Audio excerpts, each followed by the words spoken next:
E no vídeo de hoje eu vou falar com vocês sobre 7 motivos que mostram porque hoje o Crespo é a melhor opção para o São Paulo do que o treinador anterior, o Zubeldia. E a gente falar um pouco sobre esse jogo que ocorreu ontem em São Paulo Internacional lá em Porto Alegre, alguns detalhezinhos da partida, beleza? O vídeo hoje está muito legal, muito massa, espero que você curta. Fica aí comigo, depois da vinheta a gente começa sem enrolação.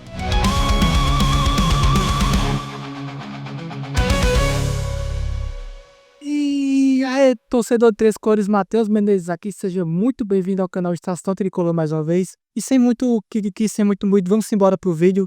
Queria falar com vocês primeiramente sobre a partida de ontem, Internacional e São Paulo, e depois eu vou listar para vocês 7 motivos que mostram por que o Crespo hoje é muito melhor treinador pro São Paulo do que o Zubeldia, beleza?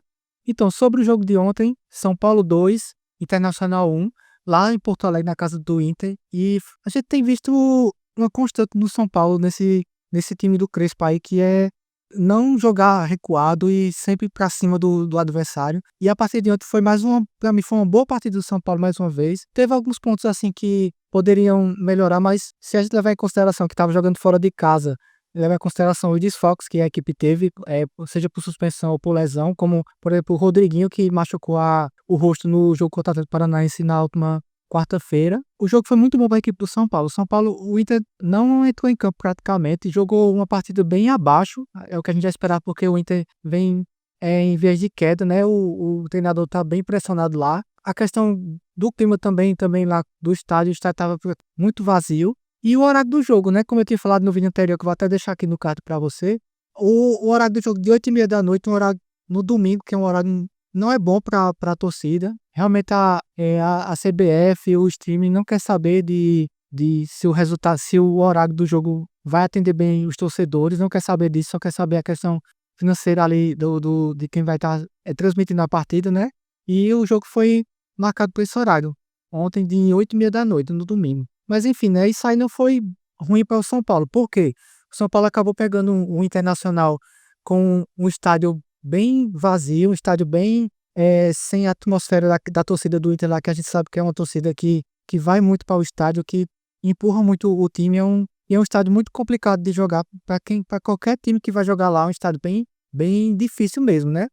E o São Paulo se aproveitou disso. São Paulo foi para cima do Inter e marcou 2 gols. Mais uma vez, Arboleda, num cruzamento ali de escanteio, um cruzamento muito bom do Enzo Dias, marcou o gol de cabeça, que colocou o São Paulo na frente. E no segundo tempo, para coroar as boas atuações do Bobadilla, que vem fazendo bons jogos, foi uma sacada muito boa do Crespo ali com esse meio de campo. Eu vou falar um pouco mais para frente disso.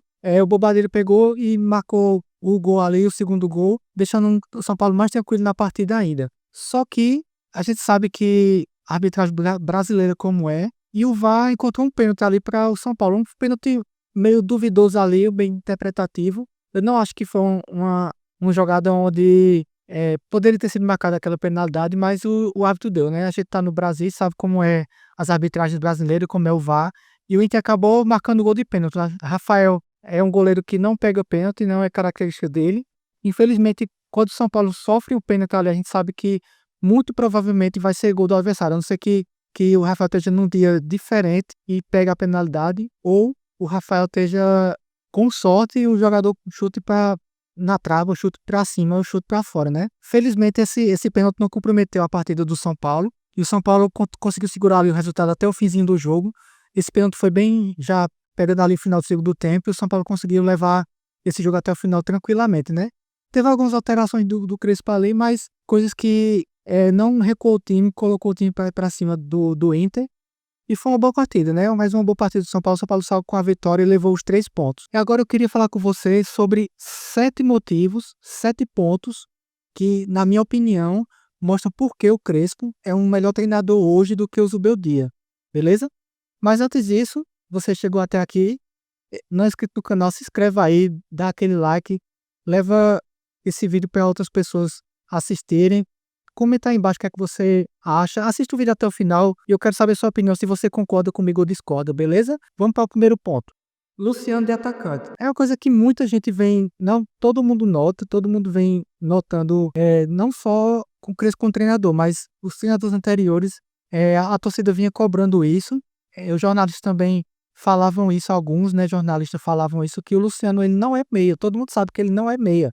Só que a desculpa era: "Ah, se o Luciano não é meia, vamos encaixar ele ali naquele meio, vamos encaixar ele ali", porque não tem um jogador de meio campo ali para suprir a necessidade, e o Crespo tá mostrando que pode ser improvisado ali. Apesar do Alisson não ser uma boa opção ali no centro do campo armando as jogadas, mas o fato de ele ter colocado o Luciano na posição certa dele ali, que é como um segundo atacante, fez com que o Luciano rendesse mais na partida. O Luciano tá fazendo mais gols, o Luciano tá dando assistência, o Luciano tá contribuindo mais com o time e ele tá muito mais confiante, contribuindo mais com o time do que ele contribuía jogando como meia, armador, né.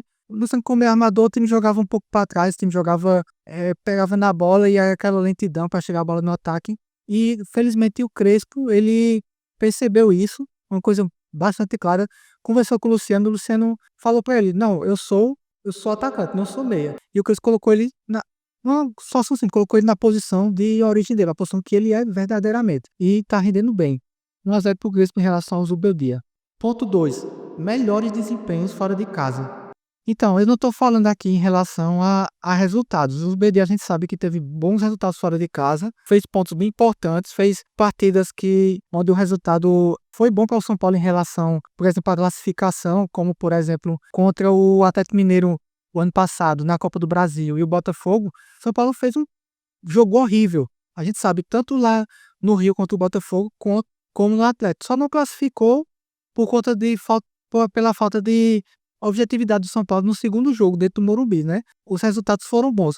Contudo, a gente vê que não tinha desempenho, não. O São Paulo jogava um time amedrontado, um time que jogava como um paredão plantado ali atrás. O outro time não conseguia atacar o São Paulo, não conseguia fazer gol, mas também o São Paulo não atacava e levava esse jogo, assim, como um time pequeno mesmo, né. Quando um time pequeno vai jogando contra um time grande, faz o quê? Se fecha ali atrás, acaba acontecendo isso, que não é o caso do São Paulo. A gente sabe que o São Paulo é um time gigante, infelizmente tá adormecido há alguns anos, né, por conta de que todo mundo já sabe sobre a incompetência das diretorias que vem passando pelo clube, mas o São Paulo não é um time pequeno e tem que jogar como time grande, apesar do elenco que tem, né. E pra mim esse é um segundo ponto que o Crespo tá à frente do Zubeldia, a questão do independente de estar jogando dentro de casa ou fora de casa, o time, você vê que o time tem um padrão de jogo, o time joga pra frente, é um time que cria, é um time que ataca, um time que faz gol. E pra mim isso é um ponto positivo para o Crespo em relação ao treinador anterior. O time joga melhor e tem resultados. Muito parecido com o tópico anterior que eu falei, na minha opinião, o time tem jogado melhor, tem feito bons resultados. O Zubeldia, a gente não lembra de muitos jogos que o São Paulo jogou bem, mas lembra que o São Paulo, ele teve até uma sequência contigo, uma sequência muito boa de resultados, de bons resultados, assim, classificatórios. Ele não perdeu na Libertadores, ele entrou e saiu do São Paulo. O São Paulo continuou invicto na Libertadores. Isso foi um ponto positivo para o Zubeldia. Mas a gente sabe que o São Paulo não fez bons jogos fora de casa. São Paulo era um time, como eu falei no toque anterior, que quando jogava fora de casa era um time que amarrava o jogo e não se preocupava em atacar, em ganhar o jogo. Ali um empate muitas vezes estava como melhor resultado. E para mim isso aí foi um ponto super negativo do treinador anterior, né. E o Crespo vem corrigindo isso no time, vem fazendo com que o São Paulo jogue bem fora dos seus domínios, fora do Morumbi, né. E o São Paulo tem tido resultados além do desempenho nesses primeiros jogos aí do Crespo. Ainda é cedo para falar, mas a gente consegue ver boas atuações de São Paulo e perspectiva para o futuro, né. Meio-campo móvel. Outro acerto do Crespo em relação ao Zubeldia foi esse meio-campo móvel ali dele com Bobadilha e Marcos Antônio. Com esse meio-campo ali, o São Paulo começou a ter mais criatividade ali no meio, ter mais rotatividade. Você vê que durante a partida o Marcos Antônio ele reveza bastante com o Bobadilha, ambos chegam na área para finalizar e para criar também. E com isso o São Paulo tem conseguido atacar, o São Paulo tem conseguido jogar bem. E eu acho que muito do mérito do São Paulo ter feito boas partidas nesse último jogo é pelo esse meio-campo móvel que o Zubeldia montou. Infelizmente, a gente não tem a presença do Oscar, né? O Oscar, que eu acho que seria um bom acréscimo para aquele meio de campo. É um jogador que tem rodagem, jogador criativo, um jogador que tá ali pelo salário que ganha, para fazer o São Paulo jogar. Infelizmente, ele se machucou mais uma vez, foi uma fatalidade, né? A fratura do Oscar, mas ele poderia. Eu sinto que quando ele ou o Lucas voltar a encaixar ali onde o Alisson está jogando hoje improvisado, o São Paulo vai crescer muito em rendimento, né? E para mim esse foi mais um ponto positivo para o Crespo em cima do Zubeldia. ofensividade e objetividade. Esse ponto também, tudo muito ligado com os pontos anteriores, que é o ponto onde o São Paulo não tem tido aquele toque de bola que a gente via um pouco lento, que para mim passava muito pela questão do Luciano jogando no meio de campo. O São Paulo tem rodado bastante ali a bola no meio de campo e tem tido objetividade, tem jogado para frente. Você vê quando o São Paulo pega na bola, o objetivo do São Paulo é sempre estar atacando, atacando, atacando. Tem uma recomposição defensiva muito, muito boa, muito boa. Quando o São Paulo perde a bola, você já vê que a defesa ali já está bem montada ali atrás. E não acho que isso passa só pela questão dos 3 zagueiros ali. Passa pela questão do bom treinamento do Crespo ali, como ele fez o São Paulo jogar bem no encaixe das peças ali. Ele realmente entendeu como é o elenco do São Paulo e está surtindo efeito, né? A gente espera que continue assim por um bom tempo. A gente sabe que mais pra frente vai dar uma oscilada, porque isso é normal. Os times vão começar a estudar mais o São Paulo e vai descobrir como anular esse time do São Paulo, né? Mas enquanto isso não acontece, a gente vai curtindo aí essa boa fase do São Paulo. E a gente espera que mais pra frente, quando com essa oscilação, o Cristo possa se sair bem e até mudar o esquema tático, se for o caso. Mas que continue assim essa pegada que o São Paulo tá.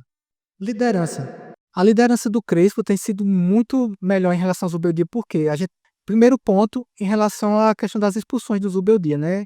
Muitos cartões amarelos, expulsões, e o Zubeldia acaba ficando muito tempo fora dos jogos, né? E com isso, ficava auxiliar dele, não era o líder principal ali do time, né?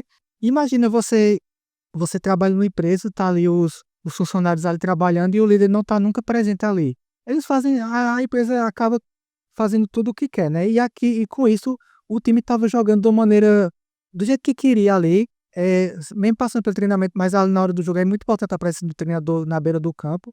E com isso, o Zubeldia estava falhando muito com o time. Era um treinador que vibrava, era um treinador que os jogadores gostavam, que boa parte da torcida gostava. Eu gostava do Zubeldia também. Mas, infelizmente, é um treinador que não tem controle emocional. E isso acaba prejudicando o time. E o time acabava jogando mal. E eu acho que a boa fase do Crespo, esse bom começo do Crespo ao retorno do São Paulo, passa muito pela liderança dele. Os jogadores, você vê nas entrevistas que falam bem dele, falam de como o treinamento dele tem sido bom. E até na questão das entrevistas coletivas dele. O Crespo tem sido bastante enfático de como tem sido os treinos, como tem sido a questão do trato dele com os atletas, né? E por último, a bola aérea. A bola aérea do São Paulo melhorou muito com o Crespo, perdão. O Crespo, você tem visto mais jogadas ofensivas aéreas muito boas de São Paulo. Inclusive o gol do Arboleda ontem foi de jogada aérea, o gol anterior foi jogada aérea. E o segundo gol do São Paulo do Bobadilha foi uma sobra ali de um escanteio do São Paulo, né?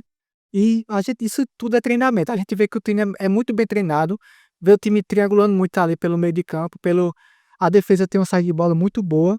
Às vezes um jogador ou outro quer enfeitar um pouco mais ali, dá um certo medo, mas é um time que tá muito, muito bem treinado e a bola aérea do São Paulo tem funcionado bem, tem sido importante ali.